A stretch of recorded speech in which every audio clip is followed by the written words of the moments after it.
ठीक है, फोटो ले लिया ना। जो अधिकार दिवस के रूप में ही मनाते हैं, क्योंकि ये जो संयुक्त राष्ट्र के द्वारा जो 1994 में इसका जो विश्व भर के आदिवासियों के लिए विशेष दिन निर्गत किया गया है 9 अगस्त, तो हम लोग जो है पूरे विश्व में इस दिन को बड़े जो उत्साह से मनाया जाता है, अपनी बातों को रख के जो है उसको प्रदर्शित करते हुए किया जाता है। तो हमारे अपने झारखंड में भी हम लोग विगत कुछ वर्षों से जो है लगातार जो है आदिवासी अधिकार दिवस के रूप में इसको मनाते आए हैं, क्योंकि हमारे आज के भी परिप्रेक्ष्य में देखा जाए तो हमारी बहुत सारी ऐसी ज्वलंत समस्याएं और मुद्दे हैं जिसके लिए हम लोगों को लगातार उस पर बने रहना पड़ता है। और ये जो 9 अगस्त का दिन भी बहुत विशेष है हमारे लिए, तो इस दिन हम अपने उन्हीं सब ज्वलंत मुद्दों को लेके जो सड़क पे उतरेंगे। सिरमटोली स्थित जो केंद्रीय सरना स्थल है वहाँ से हमारा जो शुरुआत होगी जुलूस की, और हम लोग मेन रोड होते हुए मुंडा चौक, सुजाता चौक, फिर अल्बर्टा चौक पे तो आके हम लोग वहाँ माल्यार्पण करेंगे। उसके बाद शहीद चौक जाके भी हम लोग माल्यार्पण करते हुए हम लोग जो जयपाल सिंह स्टेडियम में वहाँ पर एकत्र होकर वहाँ पर सभा में तब्दील, जुलूस सभा में तब्दील हो जाएगा। और उसके बाद फिर हमारे सांस्कृतिक कार्यक्रम भी होंगे, जो वक्ता हैं वो हमारे उन ज्वलंत मुद्दों के ऊपर बातें रखेंगे। और जो है हम इस दिन के लिए हम सभी अपने जो सभी आयु वर्ग के लोगों को हम ये संदेश भी देना चाहते हैं कि आप लोग आइए, ये दिन हमारे लिए बहुत ही विशेष है। और विश्व भर में जिस तरह का इस दिवस को मनाया जाता है, सब लोग अपने अधिकारों की बातें करते हैं, तो उसी तरह से हम लोगों को भी बढ़ चढ़ के इसमें लेना है। और गांव-गांव तक भी आजकल विभिन्न प्रखंडों में भी ये सब आयोजित किया जा रहा है अब तो सभी के लिए एक संदेश है कि इस दिवस को जो है बहुत सजगता के साथ और बहुत महत्व देते हुए इसको मनाने की ज़रूरत है।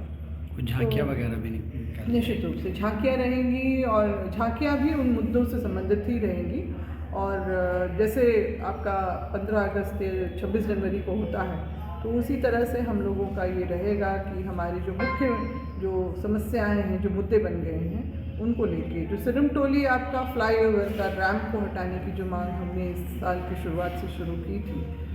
वो भले ही राज्य सरकार ने उसको पूरा कर दिया है, मगर वो हमारा जो है मुद्दा कभी भी ख़त्म नहीं होगा। क्योंकि कारण ये है कि सरना स्थल जो हमारी सामाजिक व्यवस्था का एक महत्वपूर्ण जो हमारा हिस्सा रहा है, उसी का अतिक्रमण, सरकारी अतिक्रमण करके रैंप को जो है आगे बढ़ाया गया है। तो ये हमारे लिए हमेशा ही ज्वलंत रहेगा। दूसरा जो हमारे इसी तरह से बेड़ो जो है वहाँ पर प्रखंड में जिस तरह से सरना स्थल को लेके जो विवाद खड़ा किया गया है, तो हम उसका भी करेंगे कि सरकार और जो वहाँ के जनप्रतिनिधि, साथ ही साथ जो प्रशासन है वहाँ पर, इसमें जो है आदिवासी सामाजिक व्यवस्था को समझते हुए जो है उसका निराकरण निकाले, तुरंत घेराबंदी करके उसको सुरक्षित किया जाए। क्योंकि जब बातें होती हैं कि इसको थोड़ा सा इधर घसका दीजिए, उधर घसका दीजिए, तो ये बात स्पष्ट होनी चाहिए कि कभी भी उसका ना जगह बदली जा सकती है, कागज़ पे भी नहीं, और जो स्वाभाविक रूप से भी ज़मीनी स्तर पर भी। इसके अलावा लापुंग में भी जो हमारे लोगों का ऊपर जो नक्सली कलेक्ट, क्योंकि वो अपने हक अधिकार की बात कर रहे हैं अपनी ज़मीन के ऊपर, तो उसका भी हम लोग मुद्दा बनाएंगे। साथ ही साथ जो है हम लोगों का पेशा कानून जो 1996 में जो स्वतः लागू हो चुका है, नहीं 97 में लागू हो चुका है, और 5वीं अनुसूची का राज्य है झारखंड, आज भी 25वें साल में जो है अभी भी ऊहा-पोह की जो है स्थिति बनी हुई है। और इससे निश्चित रूप से हमारे जो ग्राम सभा से स्थापित होना चाहिए था, हमारे अधिकार जो हमारे जल जंगल ज़मीन हमारी जो अपनी चीज़ों पे है, जो हमारा मौलिक अधिकार है, उसका हनन हो रहा है। तो हमारी ये मांग है कि जो पेशा कानून जो है उस 1996 को यहाँ पर यथावत लागू किया जाए, ताकि जो संविधान में भी हमें जो हमारे जो 13(3) का अनुच्छेद के अंतर्गत हमारे जो पारंपरिक और जो रूढ़िजन्य जो हमारी व्यवस्थाओं को जो मान्यता दी है, साथ ही साथ जो हमारे 3 बड़े कानून हैं उसको जो मान्यता मिली है, हमारे जो 244 अनुच्छेद 1 के अंतर्गत जो 5वीं अनुसूची में जो स्वशासन और जिस तरह की गतिविधियाँ और प्रशासन होना चाहिए वो अभी तक नहीं हो पाया। इसलिए पेशा कानून को लागू करना यहाँ पर बहुत ही ज़रूरी है। इसीलिए हमारे यहाँ पर लगातार हम लोग देख रहे हैं कि जिस तरह से आदिवासी ज़मीन की लूट हो रही है, आप नगरी का ही मामला देख लीजिए। अभी 2013 से इस देश में आपका जो भूमि अधिग्रहण कानून जो लागू है उसके अंतर्गत भी कृषि योग्य ज़मीन का जो है अधिग्रहण नहीं किया जा सकता है। और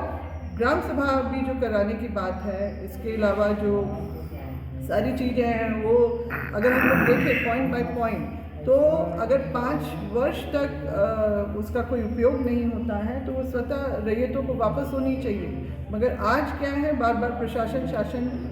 1996 57-58 के अधिग्रहण की बात कर रही है, जो कि जन विरोध के निमित्त जो है उसको स्थगित कर दिया गया था। इसके कोई कागजात कहीं पर भी मौजूद नहीं है। तो इस तरह की जो लगातार जो हमारे अपने आदिवासियों के साथ जो जिस तरह का अत्याचार हो रहा है उसका हम घोर विरोध करते हैं। एक और मुद्दा बहुत ही ज्वलंत है हमारे लिए,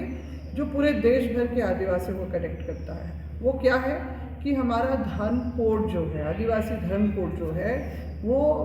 2020 में जो प्रस्तावित जनगणना जो थी उसके प्रपत्र से हटा दिया गया है। यानी टेक्निकली हम लोग बतौर आदिवासी इस देश के नागरिक भी नहीं हैं। तो हमारी पहचान का क्या है, हमारे संवैधानिक अधिकार का क्या है, हमारे जो मौलिक अधिकारों को जो संवैधानिक रूप से मिला है उसका क्या है। तो ये बहुत बड़ा एक षड्यंत्र हमारे खिलाफ चल रहा है कि संपूर्ण हिंदू राष्ट्र के जो खांचे में जो आदिवासियों को जबरन धर्मांतरण करके उनको फिट करने का, और साथ ही साथ हमारी ऐतिहासिकता, हमारी जो विरासत, हमारे जो संवैधानिक अधिकारों को एक झटके में ख़त्म करने की बात है। हम बार बार इसको जब 2020 से जब से ये उजागर हुआ है तब से हम लगातार इसकी मांग कर रहे हैं, मगर अभी भी केंद्र सरकार जो है इस पे कोई भी जो है अपनी जो है मंशा जो है देने की, वापस देने की, वो नहीं कर रही है। तो ये भी हमारा एक ज्वलंत मुद्दा है कि हमारा कोड नहीं मिलेगा तो वोट आगे भी नहीं मिलेगा। पहले भी नहीं मिला, अभी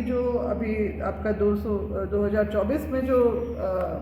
जो हमारा ये मुद्दा बना, अभी हम 2029 का भी हम लोग चुनाव का मुद्दा ये जरूर बनेगा। मगर हम चाहते हैं कि उससे पहले हमें ये कोड कॉलम वापस कर दिया जाए, ताकि जो जनगणना का काम जो प्रस्तावित है, अभी जातीय जनगणना की बात हो रही है, तो उसमें आदिवासी कहाँ पर है, किस जगह अपने आप को पाता है, तो इसलिए ये भी एक बहुत बड़ा